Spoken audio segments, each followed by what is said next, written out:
성도 여러분을 축복합니다. 오늘 이 시간에도 저번에 이어서 우리의 죽음을 어떻게 준비할 것인가에 대한 하나님의 말씀을 나누고자 합니다. 마음 같아서는 다음 주까지 좀 더 나눠서 전하고 싶었는데 이제 그러면 또 너무 길어지는 것 같아서 오늘까지로 마무리를 하도록 하겠습니다. 그래서 오늘 좀 내용을 제가 줄이려고 노력을 많이 했는데 그래도 조금 길더라고요. 그래서 평소 설교보다 조금 길어도 우리 성도님들 집중해서 들으시면은 유익과 은혜가 있을 줄로 믿습니다.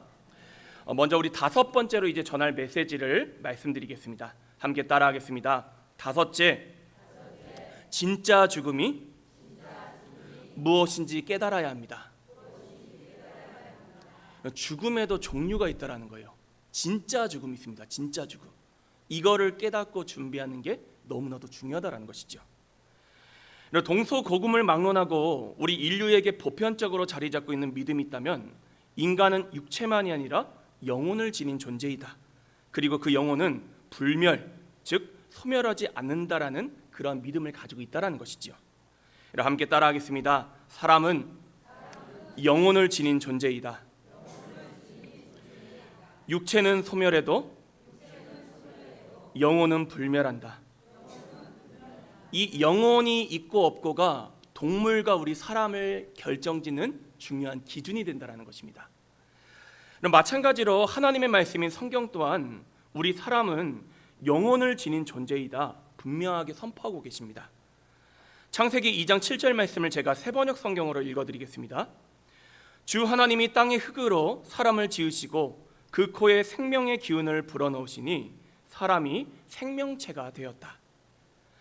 우리 생각엔 사람의 존재가 그저 무기물과 유기물의 혼합체인 것처럼 보이지만 이런 그게 아니라는 것입니다.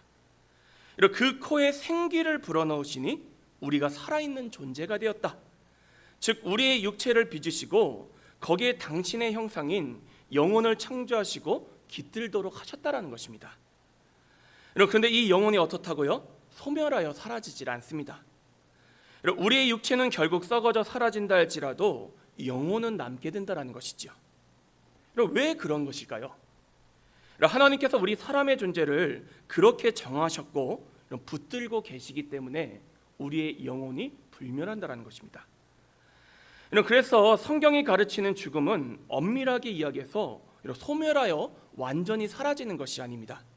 여호와의 증인, 제7일 안식교라는 이단들 들어보셨죠? 여기서는 영혼까지도 소멸한다 이렇게 가르치는데 제가 오늘 이 시간 다 정리해 드릴 수 없습니다. 근거 구절을 다 대드릴 수 있는데 그러면 시간이 너무 많이 가니까 성경을 정리해 보면요, 죽음은 엄밀하게 이야기해서 소멸되어 사라지는 게 아니라는 거예요. 예수님께서 십자가에서 돌아가실 장면도 보십시오. 성경은요, 주님의 영혼이 떠나가셨다 이렇게 우리 가운데 증거하고 있습니다. 그러니 정확하게 이야기하자면 영혼과 육체가 분리되는 것이 바로 성경이 이야기하는 죽음이라는 것입니다. 함께 따라하겠습니다. 죽음은 영혼과 육체가 분리되는 것이다.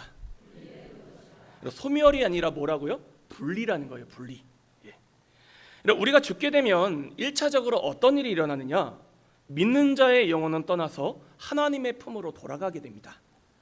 이 하나님의 품을 성경에서는 낙원이라고 표현하기도 합니다. 거기서 일종의 대기 상태로 예수님 다시 오시는 재림의 날까지 안식을 하게 됩니다.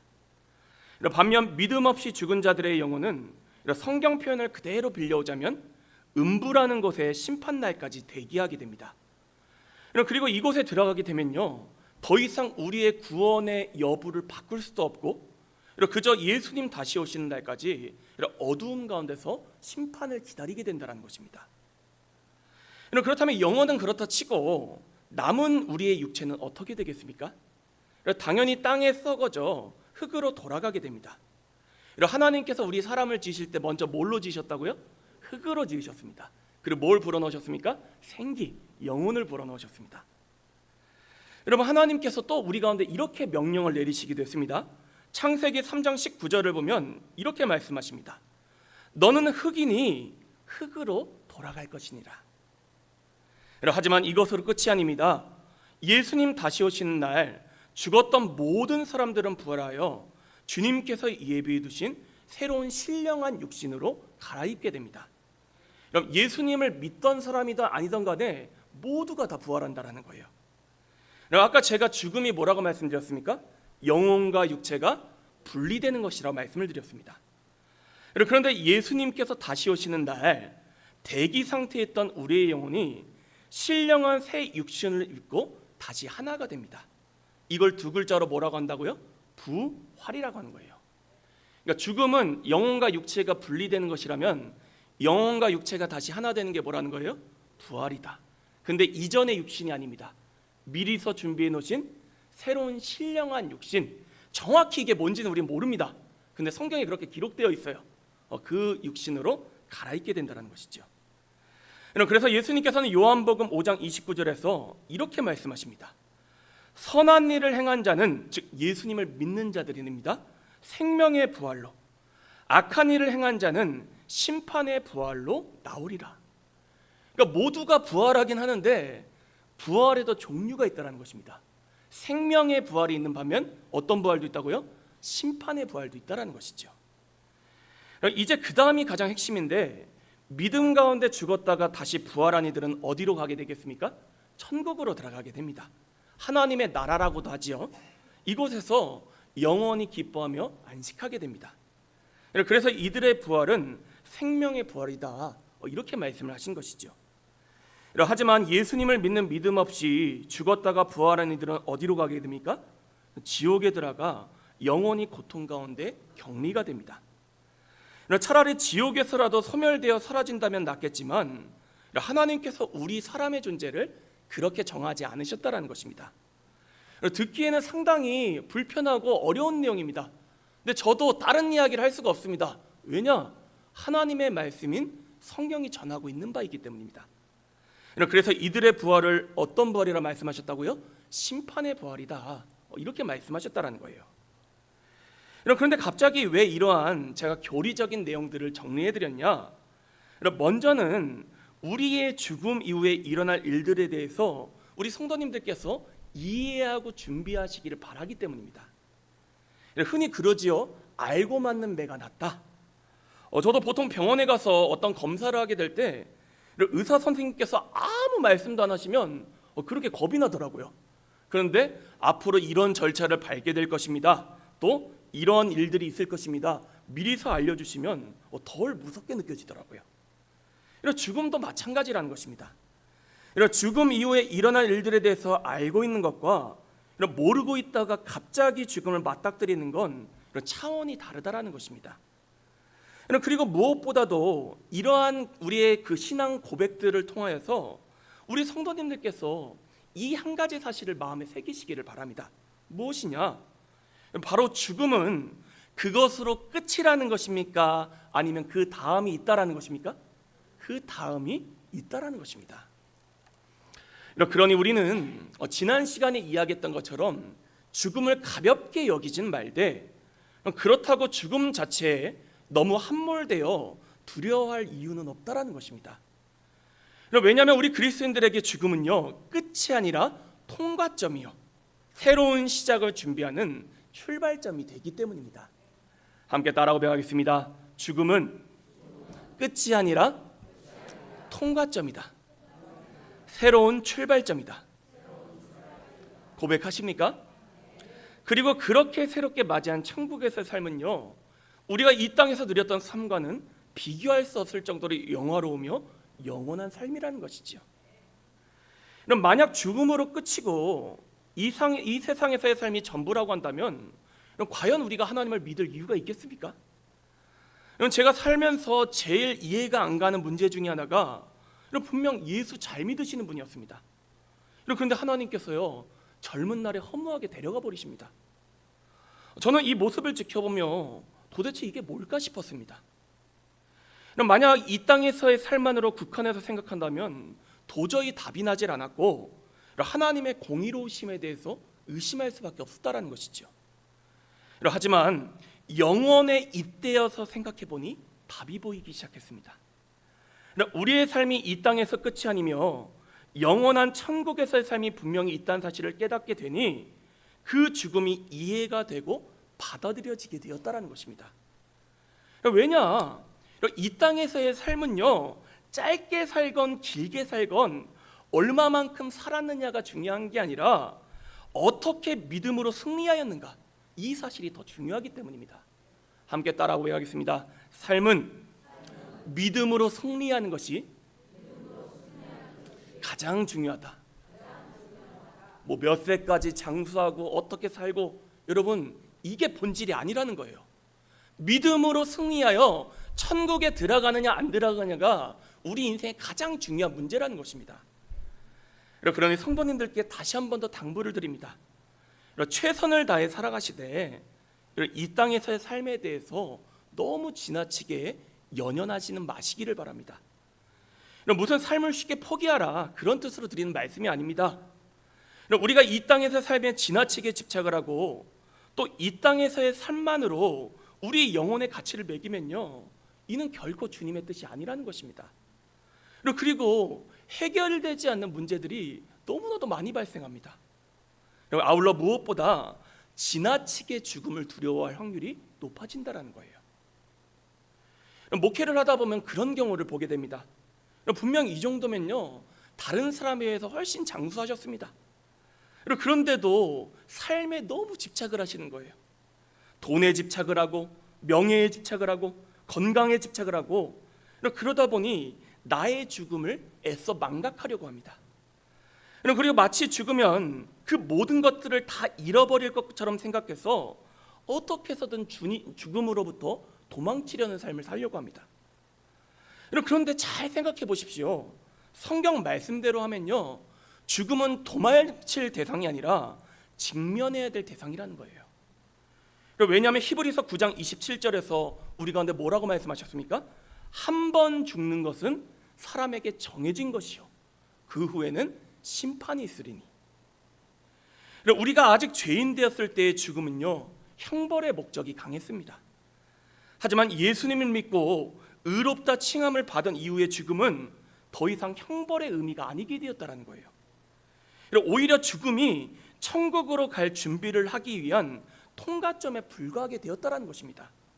만약 우리 가운데 믿음이 없었다면 죽음이 너무나도 두렵죠. 그 후에 심판이 있잖아요. 하지만 예수님을 믿고 구원의 확신이 생겼다면 죽음은 더 이상 통과점에 불과하다는 것입니다. 이렇게 한번 또 생각해 보십시오. 우리가 부활 후에 새롭게 있게 될 육체는 지금의 육신이 필요로 하는 것들을 필요로 하지 않는다라는 거예요. 뿐만 아니라 지금 우리가 붙들고 있는 것들 천국에 가져갈 수 있습니까, 없습니까? 아무것도 없습니다, 여러분. 단 한 가지도 못 들고 갑니다, 여러분. 그리고 가져가셔도 쓸 수 있을까요, 없을까요? 필요가 없습니다. 왜냐, 이미 하나님께서요, 가장 좋은 것들로 다 준비해 놓으셨기 때문입니다. 그런 것이 천국이라는 거예요. 그렇게 우리는 이 천국에 들어가기 위해서 기존의 이 땅에서의 육신은 벗어버려야 하고 새로운 신령한 육체를 입기에 죽음을 통과해야 된다는 것입니다. 그래서 한 번 죽는 것은 사람에게 정해진 것이라는 거예요. 그런데 이 과정으로서의 죽음을 지나치게 두려워하고 오히려 도망치려 한다?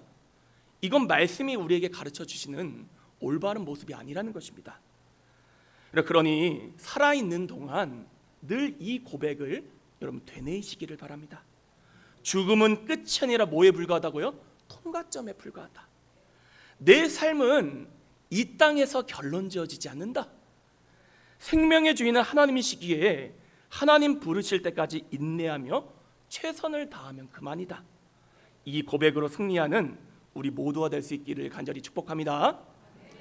아울러 오늘 우리가 겪게 될 죽음 이후의 과정에 대해서 설명드린 두 번째 중요한 이유가 있습니다. 정말로 신경 써야 될 진짜 죽음에 대해서 신경 쓰며 우리가 준비해야 된다는 것입니다. 그 진짜 죽음이 무엇이겠습니까? 지옥에 영원히 격리되는 것이 진짜 죽음이라는 것입니다. 함께 따라하겠습니다. 진짜 죽음은 지옥에 가는 것이다. 보통 세상 사람들은요, 육신의 죽음 자체에 지나치게 집착을 합니다. 그런데 엄밀하게 이야기하면요, 육신의 죽음은 참된 죽음이 아니라는 거예요. 그냥 영혼과 육체가 분리가 되고 그 다음을 준비하는 통과점에 불과하다는 것입니다. 그래서 성경이 이 죽음을 가리켜서 뭐에 비유합니까? 잠에 비유합니다. 잠. 이런 죽음과 잠의 차이가 무엇이죠? 잠은 잤다가 다시 깨어납니다. 근데 우리가 예수님을 믿는 믿음 가운데 있으면 죽음도 잠에 불과하게 된다는 거예요. 그런데 그 다음이 정말 문제인데, 그러고 나서 우리가 다시 부활했을 때에 천국이 아닌 지옥으로 가게 된다면 그것이야말로 진짜 죽음이라는 것입니다. 그렇게 오늘 마태복음 말씀에서 예수님께서는 우리 가운데 이렇게 말씀하십니다. 몸은 죽여도 영혼은 능히 죽이지 못하는 자들을 두려워하지 말고 오직 몸과 영혼을 능히 지옥에 멸하실 수 있는 이를 두려워하라. 그분이 누구시라고요? 전능하신 하나님 아버지십니다. 진짜 죽음이 뭐라고요? 부활한 몸과 영혼이 함께 지옥에 떨어지는 게 진짜 죽음이라는 것입니다. 그렇다면 우리가 어떻게 하면 이러한 진짜 죽음을 피하고 저 영원한 천국으로 들어가는 구원을 누릴 수 있겠습니까?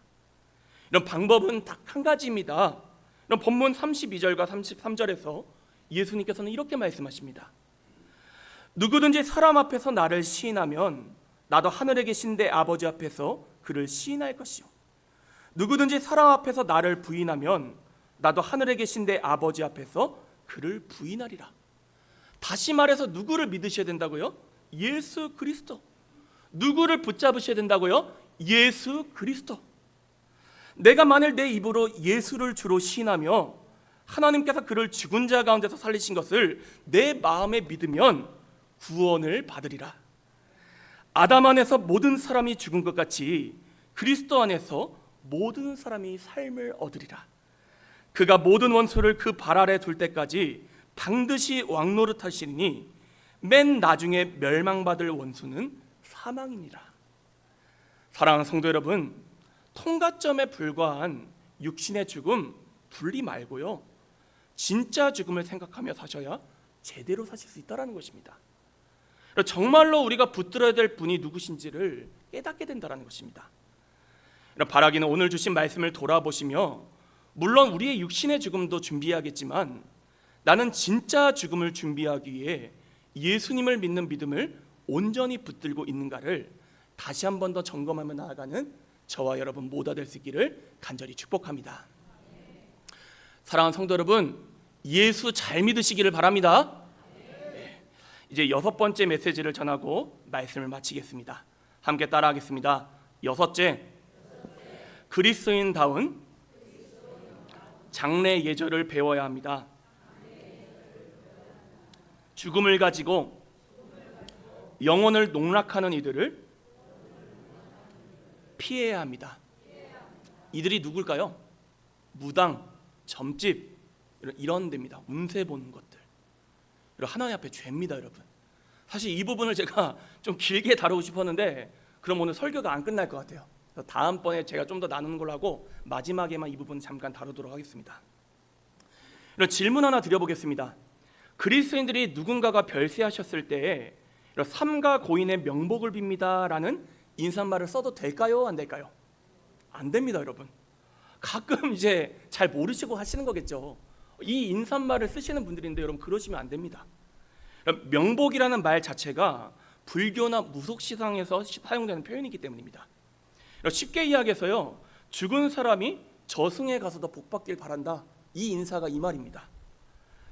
여러분 이 인사말이 맞습니까? 틀립니까? 틀립니다. 그러니 이렇게 대신해서 인사하시기 바랍니다. 한번 따라해 보시기 바랍니다. 하나님의 위로하심이 있기를 빕니다. 기도합니다. 하나님의 위로하심이 있기를 빕니다. 기도합니다. 이렇게 대신 인사하시기를 바랍니다. 아니 성경의 가르침대로라면 산 사람이 죽은 사람을 위해 해줄 수 있는 게 있습니까? 없습니까, 여러분? 없습니다.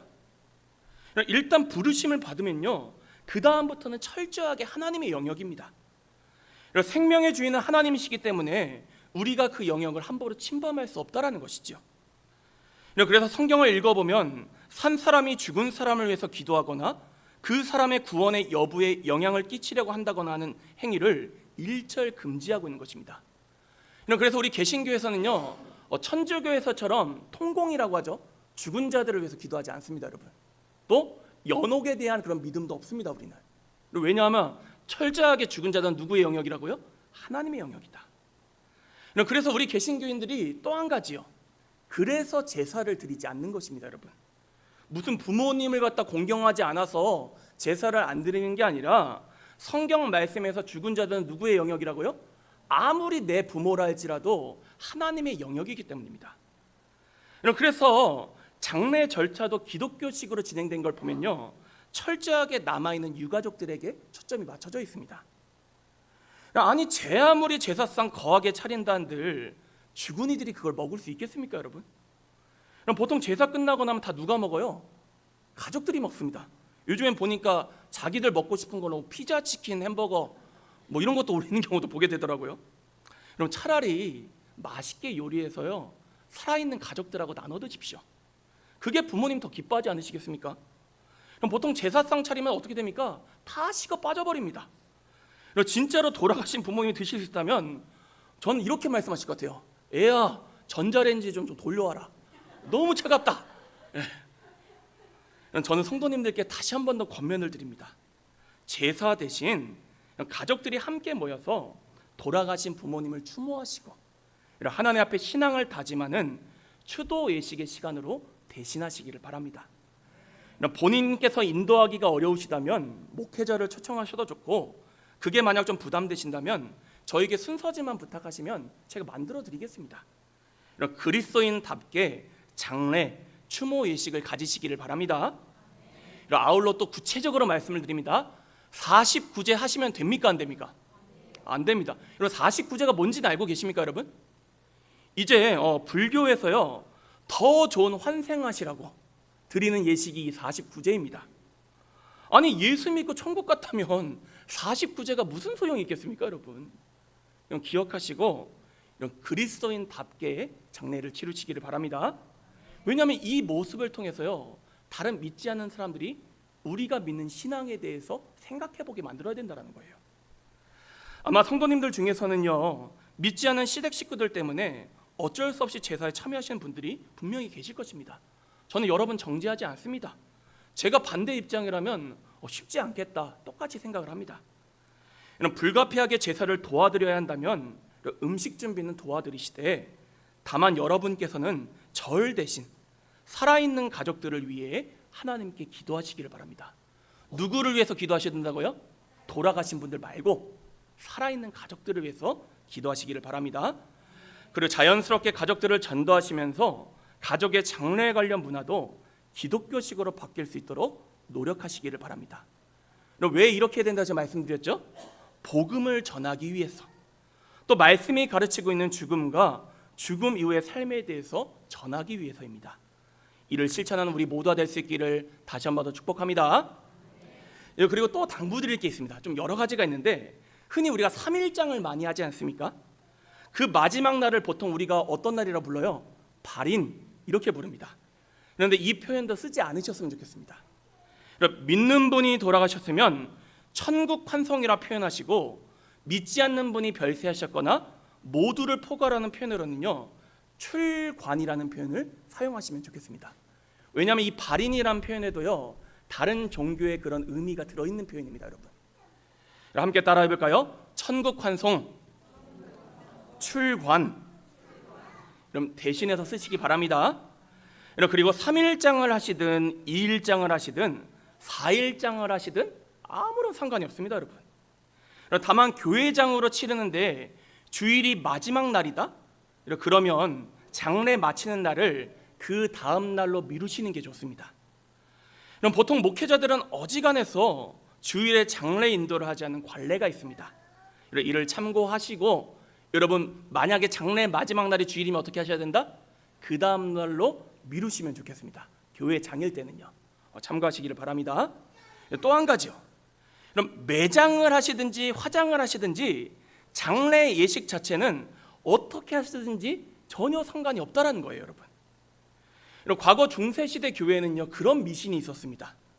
불에 태우는 화장을 하게 되면 마지막 부활의 때에 부활하지 못한다, 이런 미신이 있었어요. 이거 맞습니까? 틀립니까? 틀립니다. 아니 지금의 육체가 아니라니까요, 여러분. 하나님께서 새로운 신령한 육체를 준비해 두셨다니까요. 그러니 장래 방식을 가지고 고민하지 마시고 상황에 맞게 하시기를 바랍니다. 그리고 또 한 가지요, 여러분. 오늘 좀 말씀드릴 게 많습니다. 조금만 더 집중해서 들으시기를 바랍니다. 여러분, 한 가지요. 장례 때 입히는 수의, 기타 용품들, 우리 성도님들께서는요 가장 저렴한 것들로 하시기를 바랍니다. 비싼 거 한다고 의미가 있습니까, 없습니까? 아무런 의미가 없습니다. 제가 너무 아까운 게요, 제가 화장 예식을 얼마나 많이 받겠습니까? 근데 그렇게 비싼 걸로 했는데 다 어떻게 돼요? 불구덩이에 들어가 다 태워버립니다. 무슨 의미가 있겠냐라는 거예요. 아니, 돌아가신 부모님한테 좋은 수의 입혀드린다고 그게 효도겠습니까, 여러분? 아니, 언제 효도하셔야 돼요? 살아 계실 때 효도해야 합니다. 그러니 여러분 특별히 우리 연세 있으신 성도님들께서는 가족들에게 미리서 유언을 남기시는 게 중요합니다, 여러분. 미리서 이야기를 안 해놓으시면요 막상 닥치면 자녀들이 쉽게 판단을 못합니다. 이렇게 유언을 남기셔요. 만약 본인이 하나님 부르심을 받게 되면 평소에 즐겨 입던 가장 단정한 복장으로 수의를 대신해라. 만약 그게 어렵다면 가장 저렴한 수의 관으로 해라. 그리고 아낀 돈으로 차라리 형제 자매들끼리 식사하며 우애 있게 보내고 어려운 이웃들을 도와주어라. 그리고 장래에는 남아있는 이들이 복음을 들을 수 있도록 꼭 기독교 예식으로 진행해라. 아니, 이게 더 하나님 앞에 상 받을 모습이지 않겠습니까, 여러분? 이제 빈소에 조문 갔을 때 예절에 대한 말씀을 드리도록 하겠습니다. 가시면 보통 헌화할 수 있는 꽃이나 향이 앞에 놓여 있습니다. 여기서 우리는 향을 피면 될까요, 안 될까요? 안 됩니다, 여러분. 향에는요 종교적인 의미가 담겨 있습니다. 꽃을 올리는 헌화까지는 괜찮습니다, 여러분. 이건 말 그대로 추모의 의미이기 때문입니다. 물론 보수적인 분들께서는 헌화까지 안 하시는 분들도 계시는데 불편하면 안 하셔도 괜찮습니다. 그리고 여러분, 빈소 앞에서 절을 하면 되겠습니까, 안 되겠습니까? 안 됩니다, 여러분. 상주에게, 살아있는 사람들에게 절을 하는 건 괜찮습니다. 또 그렇다고 상주에게 2번 절하지 마시고요. 저 예전에 실제로 봤습니다. 우리 유지혜 사모님 좀 아이 좀 챙겨주시겠어요? 오셔서. 여러분, 영정사진에 대고는 절을 하지 마시기를 바랍니다. 서서 남은 유가족들과 장례 절차를 위해 기도해 주시면 그걸로 충분합니다. 그렇게 기도 후에는 유가족들에게 제가 어떻게 여러분 인사드리라고 했죠? 삼가 고인의 명복을 빕니다. 이렇게 인사하시면 됩니까, 안 됩니까? 네. 하나님의 위로하심이 있기를 기도합니다. 빕니다. 이렇게 짧게 인사하시면 됩니다. 만약 저와 함께 가신다? 그러면 대표로 누가 먼저 하면 됩니까? 제가 먼저 헌화를 하고 제가 기도를 합니다. 그러고 나서 제가 여러분을 안내해 드릴 거예요. 그러면 일렬로 나오셔서 헌화하시고 또 일렬로 쭉 서셔서 기도하시고 끝나고 나면 다 같이 돌아가면서 유가족들하고 손 잡고 인사하면서 하나님의 위로하심이 있기를 빕니다. 이렇게 인사하시고 조문을 마치시면 됩니다. 보니까 아직 우리 교회가 이제 저랑 같이 이런 장례 절차를 많이 맞춰본 적이 없기 때문에 갔을 때마다 조금씩 혼선이 있는데 이런 순서를 잘 기억해 두시기를 바랍니다. 그리고 여러분, 제발 당부드립니다. 기독교식은요 절대로 제사상을 차리지 않습니다, 여러분. 아니, 예전에 교회 다니시는 분이신데 부모님 드시라고 상을 차려드리는 거예요. 이러면 곤란하다라는 거예요. 그리고 빈소도 가능하면 제가 어떻게 하라고 하셨죠? 여러분, 간결하고 검소하게 장식하시기 바랍니다. 이를 통해 우리의 소망이 이 땅의 소가 아니라 천국에 있음을 고백할 수 있어야 된다는 것입니다. 그러니 성도님들께서 나의 죽음, 나의 장례를 준비하실 때에 이런 부분까지도 자녀들에게 구체적으로 유언을 남기시기를 바랍니다. 기독교 장례 문화에 대해서는 한 가지만 좀 더 말씀을 드리겠습니다. 보통 교회장으로 장례식을 거행하게 되면 주관하는 교회가 있지 않겠습니까? 그러면 기본적으로 주관하는 교회가 모든 예배를 집례하는 게 맞습니다, 여러분. 보통 어떤 경우가 있냐면 부모님이 돌아가셨는데 자녀들이 섬기는 교회가 다 다릅니다. 그랬더니 교회마다 와서 위로 예배를 다 드리는데 이게 이제 유가족들이 괜찮으면 상관이 없긴 한데 여러분 가끔가다 문제를 꽤 많이 일으킵니다. 실제로 저는 여러 교회와 이렇게 위로 예배 관련된 문제로 이렇게 부딪히는 경우들도 봤습니다. 그래서 여러분 딱 정리해드리겠습니다. 여러분 내 부모님이 예수 믿고 돌아가셨다. 그런데 다니시던 교회 주간호도 드린다. 그러면 보통 저는 조문만 합니다. 그러나 그런 경우 제가 딱 한 번 성도님들께 여쭤보긴 하겠습니다. 그러시면 요청하시는 경우에 한해서만 위로 예배 또는 위로 기도를 제가 드려드리겠습니다. 이 말 이해되셨죠? 그리고 피치 못할 사정으로 여러 교회 간의 입관 예식이라든지 천국 환송 예식을 나눠서 해야 된다? 전혀 문제가 없습니다, 여러분. 사전에만 논의하시면 된다라는 거예요. 이를 잘 기억해 두시기를 바랍니다. 그리고 이제 가끔 보면 그런 고민하시는 분들도 있어요. 내가 다니는 교회 목사님한테 부탁돼야 되냐? 여러분 그거 아닙니다. 기준은 무엇이죠? 부모님이시라면 부모님이 다니시던 교회 목회자에게 부탁드리시는 게 기본적인 예의입니다. 이것도 잘 기억하시기를 바랍니다. 오늘 말씀이 좀 길긴 하네요. 그래도 마지막으로 한 가지만 좀 더 전하고 마치겠습니다. 점집, 무당, 타로, 별점, 운세 등등 모든 무속신앙에 관심을 끄시기를 바랍니다. 예전에 보면요 실제로 있었던 일입니다. 권사님들 중에서도 세상에 점집을 다니시는 분이 계시더라고요. 아니 지난주까지만 하더라도 그렇게 뜨겁게 예배하시던 분인데 주중에 이야기를 들어보니 점집에 가셨대요. 꼭 기억하십시오. 이들의 행위는요 죽음의 문제를 가지고 영혼을 농락하는 어마어마하게 큰 죄라는 것입니다. 하나님의 심판을 면할 수 없는 우상숭배입니다. 그리고요 믿음을 저버리는 행위라는 거예요. 그래서 오늘 우리가 함께 읽었던 신명기 말씀도 우리에게 분명히 경고하지 않았습니까? 점쟁이나 기륭을 말하는 자나 요술하는 자나 무당을 너희 가운데에 용납하지 마라. 이런 일을 행하는 모든 자를 여호와께서 가증히 여기시나니. 꼭 당부드립니다. 망하는 길인 무속신앙에 끌려다니지 마시고 두려우실 때마다 나아가야 될 길을 알고자 하실 때마다 누구 앞에 나와서 기도하셔야 돼요? 하나님 앞에 나와서 기도하시기 바랍니다. 우리 하나님께서 귀신들보다 훨씬 더 강력하시고 위대하신 분이신 줄을 믿습니다. 하나님하고 귀신을 비교하시면 안 됩니다, 여러분. 아니, 어떻게 우리가 그럴 수 있겠습니까?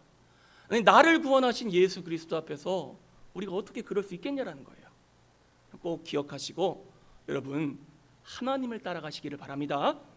말씀을 정리하겠습니다. 우리 육신의 죽음을 너무 두려워하지 마시고 통과점에 불과하다.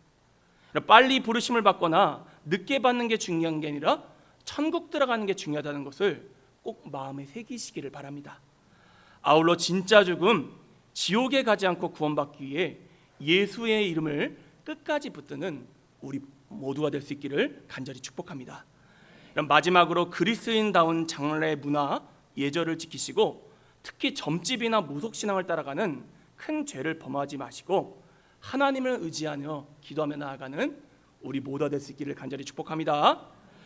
오늘 설교는 여러분 좀 길긴 했지만 제가 뒤에 부분을 여러분이 영상으로 다시 들어보셨으면 좋겠어요.